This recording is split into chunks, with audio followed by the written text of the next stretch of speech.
moving forward, we are on the Chicago-Nashville series. Steven? Nashville up 3-1.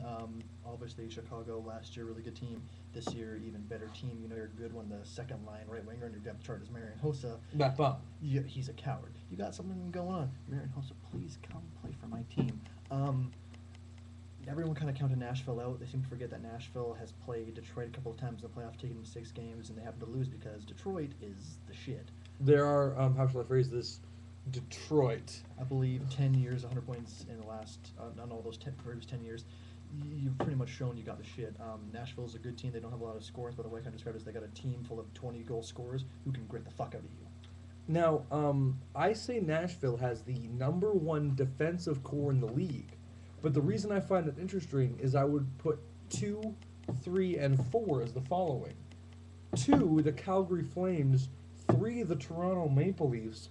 4, the Vancouver Canucks. So I don't know that defense is as necessary of a high quality as much as it is a consistent, pretty good quality as it used to be. Yeah, I mean that's a fair point to make, and Nashville definitely shows that kind of statement. You don't need a Chris Pronger, but you need a Shea Weber apparently. Personally, I'd rather have Shea Weber. I would have Shea Weber every day of the week. Chris Pronger? I don't want you on my team. Deal with it. I won on Team Canada that one time, and all the time before that. Chris Pronger's the kind of guy you hate, but you'll love to have him on your team. He's a piece of crap, but he was on your team. He's pretty useful. Listen, I'd never want a guy that I would hate on another team. Hey, Alex Burrows. Moving forward, let's go 4-5 in the West, and then end up on 3-7. 4-5, we got the Phoenix Coyotes and Detroit Red Wings. Is that correct? That is correct. Math? That's math. I will believe you. The Coyotes, the team that everyone said since about, I'm going to say early November, about a month into the season, everyone's like, well, this team's going to fold. Well, I'm going to check my watch. I'm waiting. And then I believe you looked up from the watch, and there stood the Phoenix Coyotes, kicking you in the teeth for all your bullshit. They've got body karate. Well said.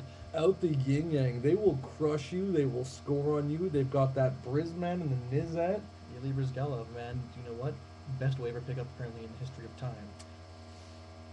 Yeah. And we got Kyle Wellwood off waivers, so that's saying something. You had Jonas Zeller and Jay Shiger, and you're dropping Yuli Brizgalov through the waivers.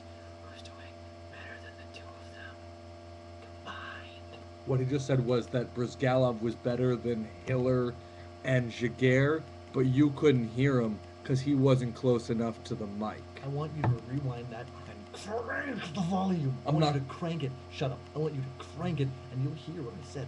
You will love it. And when you forget to uncrank it when Nate starts talking close to the camera, you'll be mad at him for yelling, not at me for whispering. They're not going to do that. They're going to do that. Moving forward, finally, 3-6. The greatest series of them all, the 3-6 matchup of the LA Kings and the Vancouver Canucks. 1, 2, 3, trigger.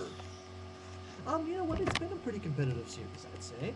Oh, yeah, as long as, we're not missing a player, and then they just, well, it's like they came on our face, right? And they beat us in the face with their fists, and then they cast us aside because they were men, and we weren't even boys. We were like sperm. It was men versus sperm out there.